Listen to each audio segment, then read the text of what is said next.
శివపురాణం. పార్వతీ కళ్యాణానికి వచ్చిన అతిథులంతా వెళ్ళిపోయారు. శివుడు నందీశ్వరుడితో, నేను పార్వతి విశ్రమించి బడలిక తీర్చుకుంటాం, మహాసౌధాన్ని అలంకరింపజేయి అన్నాడు. నందీశ్వరుడు గణాధిపతులను వెంటపెట్టుకుని మహాసౌధానికి వెళ్ళాడు. ఆ సౌధాన్ని శుభ్రం చేసి పన్నీటితో కడిగారు. జవ్వాది మొదలైన పరిమళ వస్తువులతోనూ ముత్యపు పొడితోనూ పద్మాల ముగ్గులు పెట్టారు. పగడాలతో తయారు చేసిన మంచం మీద హంసతూలికా తల్పాన్ని అమర్చారు. గోడలకు చిత్రపటాలు తగిలించారు. పానీయాలు, తినుబండారాలు, పువ్వులు, ఫలాలు ఉంచవలసిన చోట ఉంచారు. పడకగది ఎంతో అందంగా తయారైంది. శయ్యాగృహం సిద్ధమైందని వినగానే శివుడు, నందీశ్వరుడు మొదలైన వారితో, మేం వెళ్ళి పడుకుంటాం, మీరెవరినీ లోపలికి రానివ్వక భవనం అన్ని పక్కలా కాపలా కాయండి అని చెప్పి పార్వతిని చేయి పట్టుకుని శయనింపచేయడానికి తీసుకెళ్లాడు. ఈ లోపల దేవతలకు తారకాసురుడు పెట్టే కష్టాలు అంతకంతకు మితిమీరిపోయాయి. వాళ్ళు బ్రహ్మ వద్దకు వెళ్ళి, ఓ బ్రహ్మదేవుడా, నీ వరాల మూలంగా మేము నరకబాధలు పడుతున్నాం, తారకుడు చస్తే గాని మాకు సుఖం లేదు అని మొత్తుకున్నారు. బ్రహ్మవారితో, నేను తారకుడికి అసాధారణమైన వరాలు ఇచ్చిన మాట నిజమే, కానీ వరాలు ఇవ్వక ఎలా తప్పుతుంది? దుర్మార్గులైనా సన్మార్గులైనా కూడా వరాలు ఇచ్చి తీరాలి. దుర్మార్గులు అనే ఉద్దేశంతో వరాలు ఇవ్వడం మానేస్తే వాళ్ళు తపస్సు మానరు. వారి తపస్సు నుంచి పుట్టిన అగ్ని లోకాలను దహిస్తుంది. లోకాలను కాపాడడానికి వరాలిస్తున్నాను.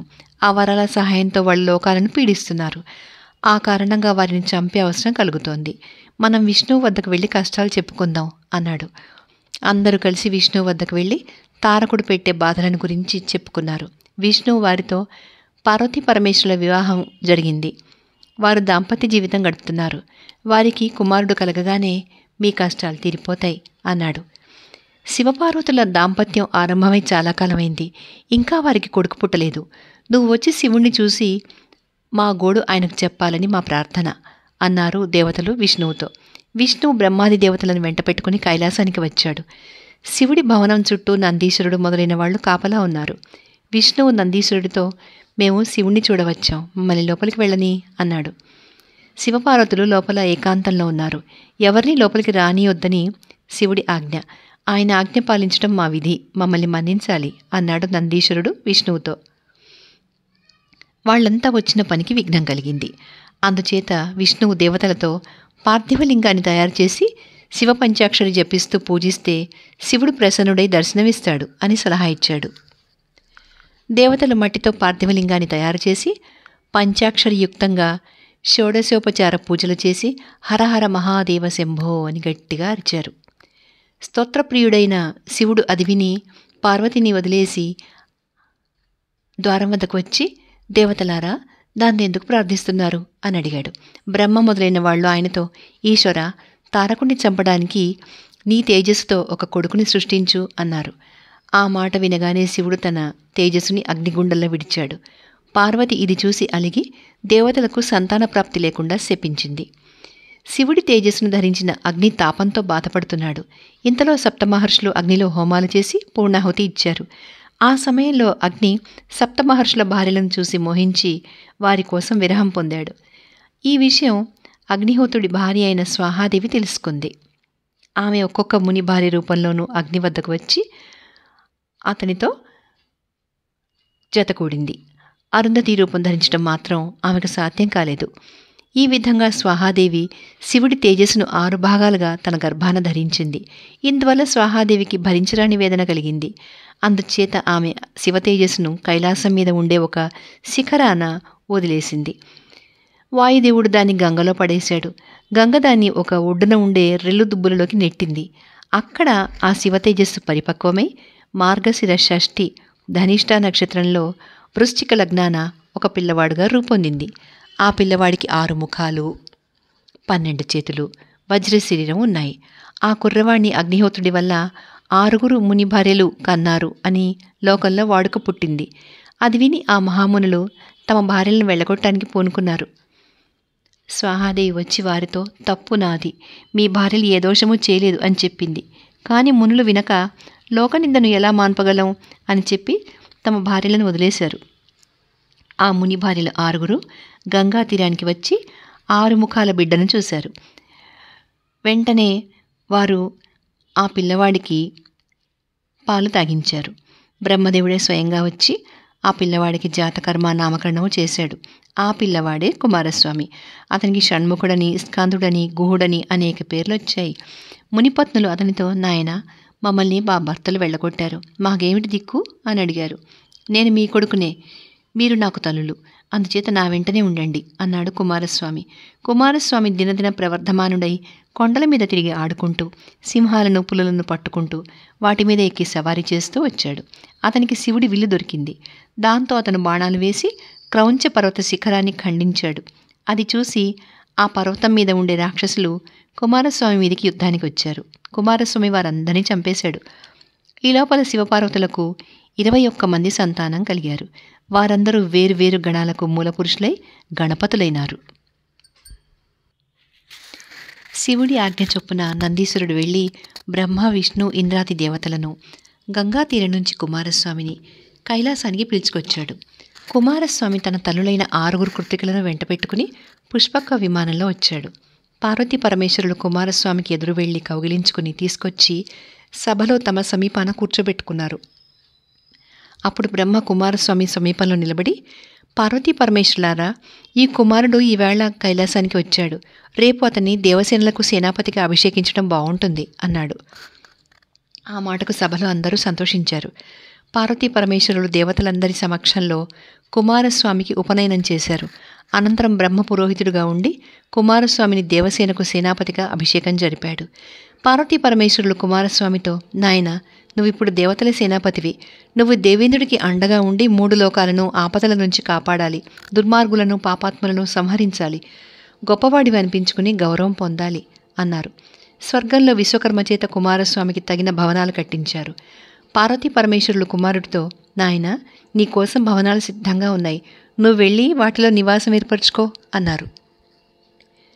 పార్వతీదేవి కుమారుడికి దేవీగణాలను కూడా ఇచ్చింది.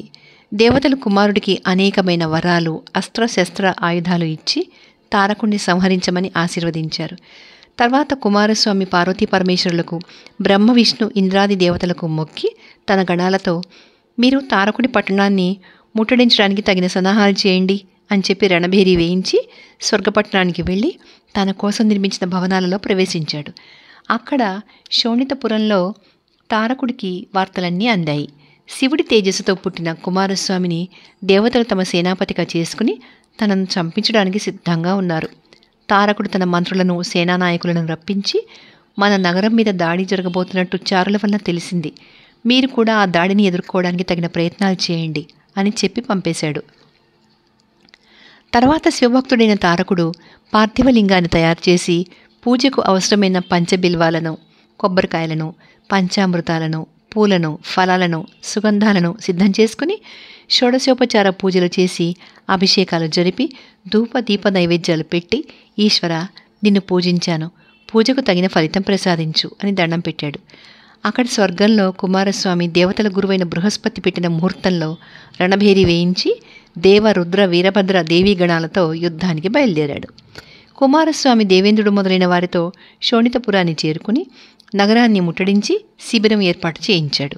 అతను శిబిరం మధ్యలో దేవేంద్రుడు మొదలైన వారితో సహా కూర్చుని, యుద్ధానికి ముందు సంధి ప్రయత్నం చేయడం ఉత్తమం అని చెప్తారు, ముందు సంధి రాయబారం పంపుదాం, దీనికి మీరేమంటారు అని అడిగాడు. దానికి దేవేంద్రాదులు సమ్మతించారు. అప్పుడు కుమారస్వామి తన వక్షస్థలం నుండి పుట్టిన విశాఖుడిని చూసి, విశాఖ, నువ్వు తారకుడి సభకు వెళ్ళి నా మాటగా ఇలా చెప్పు, తారకుడి సమాధానం తెలుసుకుని తిరిగిరా అంటూ విశాఖుడికి తన మాటలు చెప్పాడు. విశాఖుడు వెళ్ళేసరికి తారకుడు సభ చేసి తన నగరం ముట్టడి గురించి ఆలోచనలు జరుపుతున్నాడు. అతను విశాఖుడిని చూసి, ఎవరు నువ్వు, ఏం పని మీద వచ్చావు అని అడిగాడు. విశాఖుడు అతనితో, తారక, నువ్వు శివభక్తుడివి, శివపుత్రుడైన కుమారస్వామి నీ వద్దకు నన్ను రాయబారిగా పంపాడు అన్నాడు. తారకుడు సంతోషించి విశాఖుడిని కూర్చోమని, నాతో కుమారస్వామి ఏం చెప్పమన్నాడు, నాకు దేవతల విరోధులు కానీ కుమారస్వామి విరోధి కాడు అన్నాడు. తారక, నువ్వు చాలా కాలంగా 3 లోకాలు ఏలావు, నీ పాలనలో లోకాలు సుఖపడలేదు. ఇహ నీవు అధికారాన్ని ఇంద్రుడి పరం చేసి భోగవతిపురానికి వెళ్ళిపో, లేకపోతే కుమారస్వామి నిన్ను, నీ వారిని చంపి ఇంద్రుడికి నీ అధికారాన్ని ఇచ్చేస్తాడు. ఈ మాట నీతో చెప్పమని కుమారస్వామి నన్ను పంపాడు అన్నాడు విశాఖుడు. తారకుడు మండిపడి, నేను భయపడి రాజ్యం వదులుకోను, రేపు ఉదయం యుద్ధానికి వస్తున్నాను, సిద్ధంగా ఉండమను అని జవాబు చెప్పాడు. మర్నాడు సూర్యోదయం వేళకు 2 పక్షాల సేనలు యుద్ధానికి సిద్ధమైనాయి. ఉభయ పక్షాల వారు ప్రాణాలకు తెగించి పోరాడారు. తారకుడి పక్షాన బాణాసురుడు, ప్రలంబాసురుడు, జంబాసురుడు, అతిబలుడు, శంభాసురుడు, కుంభాసురుడు మొదలైన వీరులున్నారు. కుమారస్వామి పక్షాన అతనితో పాటు వీరభద్రుడు, అగ్నిహోత్రుడు, ధర్ముడు, సూర్యచంద్రులు మొదలైన వారున్నారు. యుద్ధం చాలా రోజులు జరిగింది. కానీ తారకుడు ఓడే సూచనలు కనపడలేదు. దేవతలకు నీరసం వచ్చేస్తోంది. వాళ్ల ధైర్యం పూర్తిగా అడుగంటిన సమయంలో కుమారస్వామి పాశుపతాస్త్రం ప్రయోగించాడు. అది తారకుడి సేనలపై కొన్ని వేల పిడుగులలాగా పడింది. రాక్షస సేనలు చెల్లాచెదురైనాయి. పారిపోక నిలిచిన వారంతా బూడిదైపోయినారు. తారకుడు కోపావేశంతో ఇంటికి పోయి శివపంచాక్షరి మంత్రం జపించి ధ్యానంలో ఉండగా ఆ శరీరవాణి చెప్పింది, తారక విచారించకు, నీకు మోక్షం ఇస్తాను అన్నది ఆ శరీరవాక్కు. తారకుడి పూజ ముగిసింది. అతను లింగాన్ని కంఠంలో ధరించి మర్నాడు తిరిగి యుద్ధానికి వచ్చాడు. కుమారస్వామి తారకుడితో యుద్ధం చేశాడు. అతను ఎన్ని అస్త్రాలు ప్రయోగించినా తారకుడు చెక్కు చెదరలేదు. తారకుడి మెడలో ఈశ్వరలింగం ఉండగా అతని ఏ అస్త్రము ఏమీ చేయలేదు అని నారదుడు కుమారస్వామికి చెప్పాడు. ఈ మాటలు గుర్తుంచుకుని కుమారస్వామి తారకుడి మెడలోని లింగాన్ని ఆగ్నేయాస్త్రంతో కొట్టాడు. ఆ లింగం 5 ముక్కలై కింద పడింది. సూర్యుడు, విశ్వకర్మ మొదలైన వారు వెంటనే ఆ ముక్కలను ఏరి తీసుకుపోయి 5 చోట్ల ప్రతిష్ఠించారు. అవే పంచభీమ లింగేశ్వరాలు. తారకుడి మెడలోని లింగం ఎప్పుడైతే ముక్కలైందో కుమారస్వామి బ్రహ్మాస్త్రం ప్రయోగించి తారకుడిని సంహరించాడు. దేవీగణాలు తారకుడి సేనలను చంపుతూ రక్తమాంసాలు తింటూ నృత్యాలు చేశాయి. దేవతలు పుష్పవర్షం కురిపించారు. తారకుణ్ణి అతనితో పాటు అనేక మంది ఇతర రాక్షసులను చంపిన అనంతరం కుమారస్వామి కొంతకాలం స్వర్గంలోనే ఉండి పార్వతీ పరమేశ్వరులను సేవించాలని బుద్ధి పుట్టి కైలాసానికి వచ్చి అక్కడ ఉండిపోయాడు. ఆ కాలంలో అతను తన స్నేహితులతో కలిసి ఒకనాడు వనవిహారం చేస్తూ ఉండగా అతని వద్దకు నారద మహాముని వచ్చాడు. కుమారస్వామి నారదుడికి అతిథి సత్కారాలు చేసి, మునీశ్వర, లోకాల్లో విశేషాలేమిటి అని అడిగాడు. నీ దయ వల్ల అన్ని లోకాల వారు సుఖంగా ఉన్నారు. రాక్షసులను చంపేశావు గనక యజ్ఞయాగాదులు చక్కగా జరుగుతున్నాయి. అయితే నీకొక విషయం చెప్పడానికి వచ్చాను. ఈ సమీపంలోనే బిల్లుపురం అనే గ్రామం ఉంది. అక్కడ పుళిందుడు అనే బిలరాజున్నాడు. అతను ఈశ్వర భక్తుడు. అతనికి అతని భార్యకు చాలా కాలం సంతానం కలగలేదు. ఇలా ఉండగా ఆ బిల్లరాజుకు వనంలో ఒక ఆడపిల్ల దొరికింది. అతను ఆ పిల్లను తెచ్చి తన భార్యకిచ్చాడు. ఆ దంపతులు ఆ పిల్లకు వల్లి అని పేరు పెట్టి అతి గారాబంగా పెంచారు. వల్లి అందచందాలు వర్ణించడం నా తరం కాదు. బంగారు బొమ్మ, చూడగానే వనలక్ష్మి అనిపిస్తుంది. ఆమె నీకు భార్య అవుతుందని బ్రహ్మదేవుడు మాటల సందర్భంలో నాతో అన్నాడు. అందుచేత నువ్వు ఆమెను పెళ్లి చేసుకుని సుఖపడు అన్నాడు నారదుడు. తర్వాత నారదుడు కుమారస్వామి వద్ద సెలవు తీసుకుని బిల్లురాజైన పుళిందుడి దగ్గరకు వెళ్ళాడు. పుళిందుడు ఆయనను గౌరవించి కూర్చోబెట్టి, మునీశ్వర, మా వల్లికి తగిన గుణరూపాలు గల భర్త ఎక్కడ దొరుకుతాడో సెలవేయండి అన్నాడు. ఈ పిల్లకు తగిన వరుడు శివుడి కొడుకైన కుమారస్వామి మాత్రమే. అతనికి కూడా వల్లి కన్నా తగిన భార్య దొరకదు. త్వరలోనే కుమారస్వామి వనవిహారానికి వచ్చి వల్లిని చూసి మోహిస్తాడు. అతను మీకు అల్లుడవుతాడు. మీరు ధన్యులు. శివుడు వియ్యంకుడు కావడం కన్నా మహాభాగ్యమేముంది అని పుళిందుడితో చెప్పి నారదుడు వెళ్ళిపోయాడు. నారదుడు వల్లి సౌందర్యం గురించి చెప్పిపోయింది మొదలు కుమారస్వామి మనసులో ఆరాటం బయలుదేరింది. ఆమెను పెళ్లాడాలనే కోరిక అతనిలో తలెత్తింది. బిల్లకన్యను పెళ్లాడతానంటే తల్లిదండ్రులు ఒప్పుకుంటారో లేదో అనుకున్నాడు. ఏ నిర్ణయం చేయడానికైనా ముందు తాను ఆమెను కళ్ళారా చూడటం అవసరం అని అతనికి తోచింది. అందుకని అతను తన పరివారాన్ని వెంట పెట్టుకుని బిల్లుపురం సమీపంలో వనవిహారం చేయసాగాడు. నారదుడి మాటలు కుమారస్వామిని కలతపెట్టినట్లే వల్లిని కూడా కలతపెట్టాయి. కుమారస్వామి ఎప్పుడొస్తాడా అని ఆమె ఆత్రంగా ఎదురుచూస్తోంది. అతను తన వంటి నీచ కన్యను పెళ్లాడతాడా అని సందేహిస్తోంది. తన తల్లిదండ్రులు తనని పెంచుకున్న వారే కానీ కన్నవారు కాదు కదా అని తన మనసును సమాధానపరుచుకుంటోంది. కుమారస్వామి తనను పెళ్లాడకపోతే దేహత్యాగం చేయడానికైనా ఆమె సిద్ధంగా ఉంది. ఇలా అనుకున్నాక వల్లి తన తల్లిదండ్రులకు చెప్పకుండా కొందరు చెలికత్తెలను వెంట పెట్టుకుని వనవిహారానికి బయలుదేరి వెళ్ళింది. ఆమె తన చెలికత్తెలతో సహా ఒక గున్నమామిడి చెట్టు కింద కూర్చుని ఉండగా కుమారస్వామి తన అనుచరులతో వచ్చి సమీపంలోనే మరొక చెట్టు కింద కూర్చున్నాడు. వల్లి చెలికత్తె ఒకతే అతని వద్దకు వచ్చి, అయ్యా, మీరెవరు? ఎక్కడి నుంచి వచ్చారు? ఈ పుష్పవనం పుళిందరాజు కుమార్తె అయిన వల్లీదేవి విహారస్థానం. ఈ ప్రదేశానికి మగవాళ్ళు రాకూడదు అంది. ఈ మాట వినగానే కుమారస్వామికి కొత్త ఉత్సాహం వచ్చింది. అతను వల్లి చెలికత్తెతో, నా పేరు కుమారస్వామి, నేను శివపార్వతుల కుమారుణ్ణి, మాది కైలాసం, మీ వల్లి సమాచారం వినదగిందైతే చెప్పు అన్నాడు. ఈ పుళింద దేశానికి రాజైన పుళిందుడు బిల్లులకు రాజు. బిల్లుపురం ఆయన రాజధాని. ఆయన ఈశ్వర భక్తుడు. ఆయనకు పిల్లలు లేరు. ఈ వనంలోనే ఆయనకు వల్లి దొరికింది. ఆయన భార్య ఆ పిల్లను పెంచుకుని పెద్దదాన్ని చేశారు అని చెలికత్త చెప్పింది. మీ వల్లికి వివాహం అయిందా అని కుమారస్వామి అడిగాడు. సంబంధం కుదిరింది, పెళ్లి కావడమే తరువాయి అన్నది చెలికత్తె.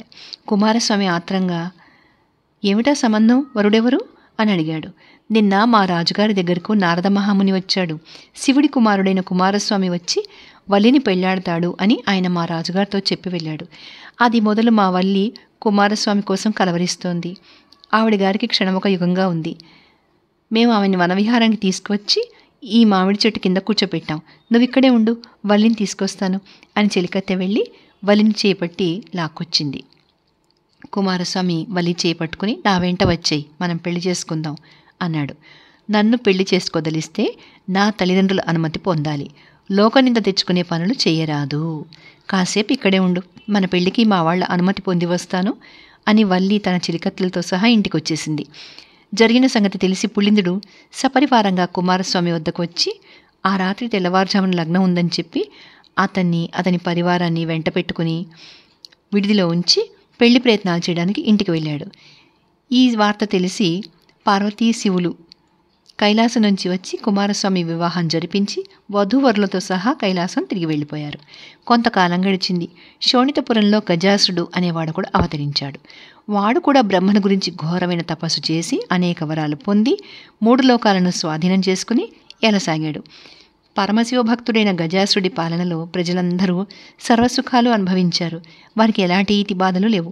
ఒకనాడు నారదుడు గజాసుడి వద్దకు వెళ్ళి అతని చేత అతిథి మర్యాదలు పొంది, గజా, నువ్వు గొప్ప ఈశ్వర భక్తుడవు, శివుణ్ణి నీ హృదయంలోనే ఉండమని కోరరాదా అన్నాడు. గజాసుడికి ఈ ఆలోచన నచ్చింది. అతను తన పూజతో శివుణ్ణి ప్రత్యక్షం చేసుకుని తన హృదయంలోనే ఉండమని వరం కోరాడు. శివుడు అందుకు సమ్మతించి లింగ రూపంలో గజాసుడి హృదయంలో ఉండిపోయి గజాసుడి మానసిక పూజలు అందుకోసాగాడు.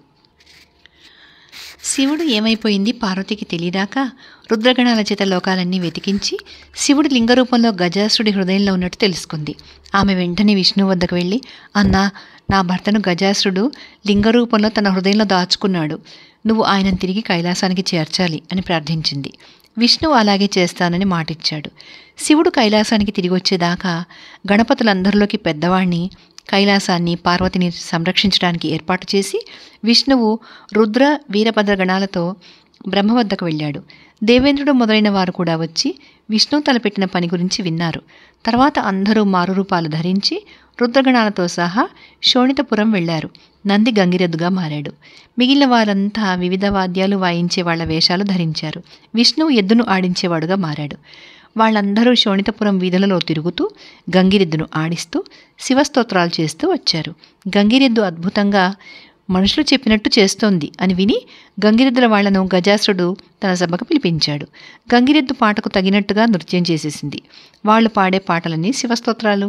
ఆ స్తోత్రాలకు పొంగి గజాసుడి గుండెలో ఉన్న శివలింగం పెరగసాగింది. లింగం పెరిగిపోతున్న కొద్దీ గజాసుడికి ఊపిరి సలపలేదు. అతను తనకు చావు మూడిందని గ్రహించి, పరమేశ్వర రక్షించు అన్నాడు. గజ, నీకు చావు తప్పదు, వరం కోరుకో అన్నాడు శివుడు. నా తల పూజనీయంగా ఉండాలి, నా చర్మం నువ్వు ధరించాలి, నాకు జన్మరాహిత్యం కావాలి, ఈ వరాలు ప్రసాదించు అన్నాడు గజాసురుడు. శివుడు అతనికి కోరిన వరాలిచ్చి అతను ఎలుక రూపంలో తన వద్ద ఉండేటట్టు అనుగ్రహించి గజాసుడి పొట్ట చీల్చుకుని బయటకొచ్చాడు. ఇదంతా తెలిసి గజాసుడి పరివారం యుద్ధానికి వచ్చేశారు. ఆ రాక్షసులందరినీ విష్ణువు చంపేశాడు. తర్వాత బ్రహ్మ, విష్ణు, దేవేంద్రుడు, నందీశ్వరుడు మొదలైన వారు తమ ఎప్పటి రూపాలు దాల్చి శివుడికి నమస్కారం చేశారు. వారంతా రుద్రగణాలను వెంట పెట్టుకుని కైలాసానికి వచ్చారు. శివుడు తాను గజాసుడిని చంపి తిరిగి వచ్చినట్లు పార్వతికి కబురు పంపాడు. అప్పటికే ఈ వార్త తెలిసి సంతోషించిన పార్వతి తలంటి పోసుకుని గృహదేవతలను పూజించే ఉద్దేశంతో సింహద్వారంలో ఉన్న లక్ష్మీ గణాధిపతులతో, నాయన్లారా, నేను తలంటుకోబోతున్నాను, నేను చెప్పేదాకా ఎవరిని లోపలికి రానివ్వకండి అని చెప్పింది. మరికొంతసేపటికి నందీశ్వరుడు మొదలైన వారు వచ్చి లోపలికి ప్రవేశించబోయారు. అప్పుడు లక్ష్మీ గణపతులు వారికి అడ్డు తగిలి, అమ్మ తలంటుకుంటోంది, లోపలికి ఎవరిని రానివద్దంది, అందుచేత మీరు ఆమె చెప్పేదాకా లోపలికి పోరాదు అన్నారు. మాకు ఈశ్వరాజ్ఞ ఉంది, 3 లోకాల్లోనూ ఈశ్వరాజ్ఞకు ఎదురులేదు, మధ్యలో మీరెవరు అంటూ రుద్రగణాల వాళ్ళు లక్ష్మీగణాల వాళ్లతో కయ్యానికి దిగారు. కోలాహలం జరిగింది. ఈ కోలాహలం విని పార్వతి పరిచారిక ఒకటి వచ్చి చూసి పార్వతి వద్దకు వెళ్ళి లక్ష్మీగణాల వాళ్ళు రుద్రగణాల వాళ్ళు కొట్టుకుంటున్నారు అని చెప్పింది. రుద్రగణాల వాళ్ల ప్రవర్తనకు కోపగించి పార్వతి లక్ష్మీగణాల వాళ్లకు సహాయంగా దేవగణాల వాళ్లను పంపింది. లక్ష్మీగణాలు దేవగణాలు ఏకమై రుద్రగణాల వాళ్లను చావగొట్టి తరిమేశాయి. వాళ్ళు పారిపోయి జరిగిన సంగతి శివుడికి చెప్పారు. అక్కడ ఉన్న నారదుడు, పార్వతి ద్వారపాలకులకు ఇంత పొగరా, శివుడి ఆజ్ఞనే ధిక్కరిస్తారా అన్నాడు. తన భృత్యులు దెబ్బతిన్నందుకే మండిపోతున్న శివుణ్ణి నారదుడి మాటలు మరింత రెచ్చగొట్టాయి. ఆయన తన త్రిశూలాన్ని పంపి లక్ష్మీగణాల వాళ్ల తలలు నరికించేశాడు. తన ముద్దుల కొడుకుల తలలు తెగిపోయినందుకు పార్వతి విచారంలో మునిగిపోయింది. పార్వతీదేవి ద్వారం వద్ద ఇప్పుడెవరూ అడ్డగించేవారు లేరు. అందుచేత శివుడు బ్రహ్మ విష్ణులను వెంట పెట్టుకుని పార్వతి ఇంటికి వచ్చాడు. అప్పటికే తలంటి పోసుకుని శృంగారించుకుని గృహదేవతలను పూజించిన పార్వతి లక్ష్మీగణాల చావుకు విచారంలో మునిగి ఉండడం చేత వచ్చిన వారిని గౌరవించలేదు. శివుడు పార్వతి విచారాన్ని పోగొడదామనుకుని ఆవిడని సమీపించాడు. కానీ ఆమె శివుడికేసి చూడనైనా లేదు. అప్పుడు విష్ణువు పార్వతిని సమీపించి, చెల్లి, గజాసురుడు చచ్చినందుకు 3 లోకాలు ఆనందంలో మునిగి ఉండగా నువ్వు విచారంలో మునిగి ఉండడానికి కారణమేంటి? నీకు వచ్చిన కష్టమేంటో చెప్పు, నేను తీరుస్తాను అన్నాడు. పార్వతి విష్ణువుతో, అన్నా, శివుడు నిష్కారణంగా నా కొడుకులైన లక్ష్మీగణాల వారిని చంపాడు. వాళ్ళని బతికించి వాళ్లకు తగిన అధికారాలను ఇస్తే కానీ నా విచారం తీరదు అన్నది. త్రిమూర్తులతో శివుడు గజాసుడికి తాను ఇచ్చిన వరాల మాట చెప్పాడు. తన తల పూజనీయంగా ఉండాలని, తన చర్మాన్ని శివుడు ధరించాలని గజాసుడు శివుణ్ణి కోరి ఉన్నాడు. అందుచేత లక్ష్మీగణాలకు అధిపతి అయిన వాడి శరీరాన్ని